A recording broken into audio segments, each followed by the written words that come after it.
শুরুতেই থাকছে অসহযোগের কৌশল সাজাচ্ছে বিএনপি, এই নিয়ে প্রতিবেদনে থাকছে বিস্তারিত।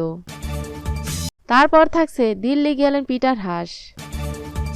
এবার থাকছে ঢাবি নির্বাচনে ভারত প্রকাশ্যে প্রভাব খাটাচ্ছে, বললেন রিজভী। তারপর থাকছে নির্বাচনে অংশগ্রহণের পথ রুদ্ধ করে দিয়েছে সরকার, বললেন জামায়াত। সর্বশেষ থাকছে যুক্তরাষ্ট্রের সঙ্গে সম্পর্ক ছিন্ন করতে পারে রাশিয়া। শুনলেন শিরোনাম, এবার বিস্তারিত। পুরো খবরটি দেখতে সাথেই থাকুন।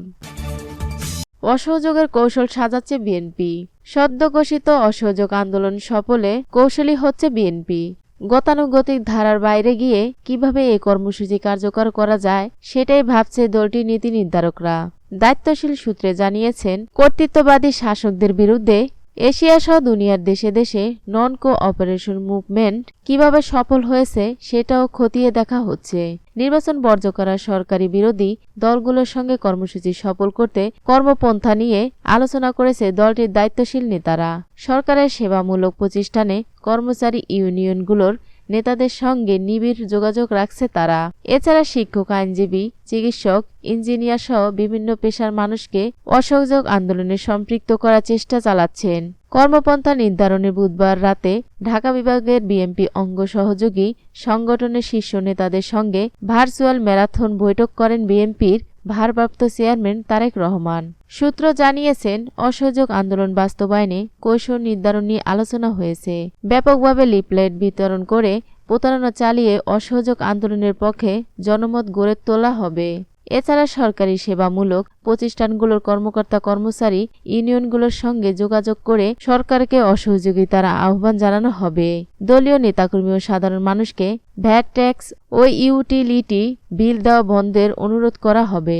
হরতাল অবরোধের ফাঁকে ফাঁকে ডিসেম্বর পর্যন্ত এই কার্যক্রম চলবে।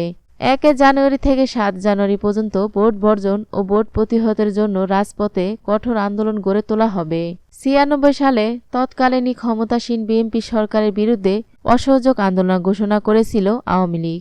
দীর্ঘ ২৭ বছর পর ক্ষমতাসীন আওয়ামী লীগ সরকারের বিরুদ্ধে একই কর্মসূচির ডাক দিয়েছে বিএনপি। সরকার পতনে এক দফা দাবিতে ১.৫ মাসের বেশি সময় ধরে হরতাল অবরোধ পালন করে আসছিল বিএনপি সহ সমমনা দলগুলো। প্রায় ৩ দশক পর ঘোষণা দেয় নতুন এই কর্মসূচি অনেকটা অপরিচিত দলের নেতাকর্মী ও নতুন প্রজন্মের ভোটারদের কাছে।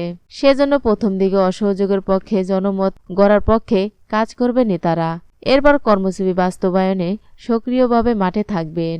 ইতিমধ্যে বুধবার থেকে লিফলেট বিতরণের কর্মসূচি শুরু করেছে বিএনপি ও সমমনা দলের নেতারা। শ্রমিক দলের এক কেন্দ্রীয় নেতা জানান, শ্রমিক ইউনিয়নের নেতারা অসহযোগ সফল করতে ধারাবাহিক বৈঠক করেছেন। সরকারি বিভিন্ন দপ্তরে কর্মকর্তাদের সঙ্গে 1-to-1 কথা বলেছেন তারা। নির্বাচনের দায়িত্ব থেকে বিরত থাকার জন্য নিরুৎসাহিত করেছেন। তিনি দাবি করেন, রবিবার থেকে অনেক সরকারি কর্মকর্তা কর্মচারী অনুপস্থিত থাকবেন। ৭ জানুয়ারি ভোটদান থেকেও বিরত থাকবেন তারা। ঢাকা মহানগর দক্ষিণ বিএনপির এক নেতা জানান, বিএনপি ততদিন হরতাল অবরোধ পালন করে আসছিল। হরতাল অবরোধ কিভাবে পালন করতে হয় সেটাতে অনেকটা পরিচিত ছিল দলের নেতাকর্মীরা। কিন্তু অসহযোগের কনসেপ্টটা নেতাকর্মীদের কাছে নতুন। তাই নেতাকর্মীদের অসহযোগের ধারণা নিতে প্রথম কয়েকদিন ধারাবাহিক ভার্চুয়াল বৈঠক হবে।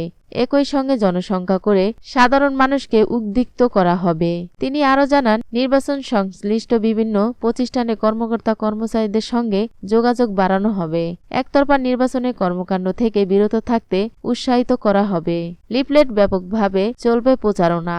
অসহযোগের পক্ষে জনমত গড়তে গতকাল থেকে রাজধানী সহ দেশের বিভিন্ন জেলায় লিফলেট বিতরণ কর্মসূচি শুরু করেছে বিএনপি। সকালে রাজধানী এলিফ্যান্ট রোডে লিফলেট বিতরণের মাধ্যমে কর্মসূচি উদ্বোধন করেন দলটির সিনিয়র যুগ্ম মহাসচিব রুহুল কবির রিজভী। এরপর রাজধানী বেইলি রোডে লিফলেট বিতরণ করেন তিনি। এ সময় বেইলি রোডের দোকানে, ফুটপাতে, পথচারে এবং রিক্সা, সিএনজি চালক ও যাত্রীর হাতে ৭ জানুয়ারির ভোট বর্জনের লিফলেট তুলে দেন। তার সঙ্গে দলের ৯-১০ নেতাকর্মী ছিলেন। নিউজটি সম্পূর্ণ দেখার জন্য ধন্যবাদ।